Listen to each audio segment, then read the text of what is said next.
Шүүхийн ерөнхий зөвлөлийн шүүгч бус 4 гишүүнийг томилох эсэх асуудлыг өнөөдөр улсын хурлын хууль зүйн байнгын хорооны хуралдаанаар хэлцлээ. Нэр дэвшигч тус бүрээр санал хураахад мэргэжлийн байнгын хорооны босхийг хоёр нь л давлаа. Ингэснээр улсын хурлын өнөөдрийн чуулганы нэгдсэн хуралдаанаас Хүрлбаатарын Эрдэм ундрах, Чадрабалын Баян Жаргал нарыг шүүхийн ерөнхий зөвлөлийн гишүүнээр томилох шийдвэрийг байнгын хорооны дүгнэлтэнд үндэслэж гаргалаа. Шүүхийн ерөнхий зөвлөлийн 10 гишүүний бүрэлдэхүүнд багтахаар нэр дэвшсэн 24 хуульчийг хууль зүйн байнгын орооноос шалгаруулсан ажлын хэсэг шалгаруулад 4-ийг нэр дэвшүүлсэн.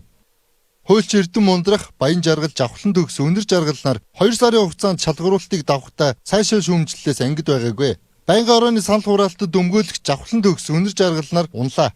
Ундрахыг шүүхийн ерөнхий зөвлөлийн шүүгчсэнд бус гишүүн нэр дэвшүүлэхийг дэмжиж гэсэн томьёолоор санал хураалт явуулъя. Санал хураалт. 15 гишүүнээс 15 гишүүн дэмжиж 100% саналаар дэмжигдлээ.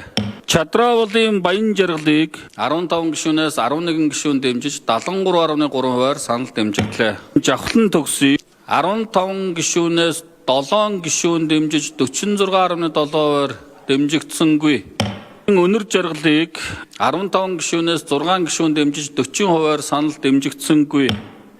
Ингэснээр хууль зүйн байнгын орооны босхийг давсан нэр дэвшигч Эрдэм ундрах, Баян Жаргал нарыг шүүхийн ерөнхий зөвлөлийн шүүгч бус гишүүнээр томилуулахаар чуулганы нэгдсэн хуралдаанд танилцуулахаар болж байна.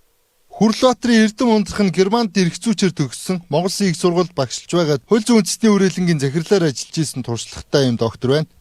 Харин Чадрабалын Баян Жаргал нь их засаг их сургуулийг эрх зүйчээр төгсөөд сургуультай багшилж байгаад Монголын нотариочдын танхимын ерөнхийлөгчээр ажиллаж исэн туршлагатай юм доктор. Тэрх саналыг хураахаас өмнө улсын хурлын зарим гишүүн нууц санал хураалт явуулах санал гаргасан боловч тэр нь дэмжигдээгүй.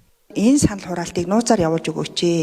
Хувь хүмүүсийн асуудлыг бид нар шийдвэрлэх гэж байгаа учраас энэ санал хураалт нууцаар байх нь зүй ёсонд нийцнэ гэж үзэж байна. Нууцаар хураахад таны хэлж байгаа шиг хувь хүний асуудал гэдээ бид нар их олон юм тайлбарж. Гэхдээ амар хөөлдөө явдаг. Дараа нь тэгээд хин тэгсэн гэс. Би бол илээр санал өгмөр байна. Санал хураалт явуулъя. Санал хураалт. За 15 гишүүнээс 5 гишүүн дэмжиж 33.3%-аар Баасан Жаргал гишүүн гаргасан гормын санал дэмжигдсэнгүй учраас нэр дэвшигч тус бүрээр ил санал хураалтаар явуулнаа. Байнгын орооны ажлын хэсгээс шалгаруулсан 2 хуульч олонхын саналыг авч чадаагүй учраас хасагдж байна. Тэгэхээр дээрх 2 албан тушаал цонгон шалгаруулалт дахин явуулах нь тодорхой болж байна.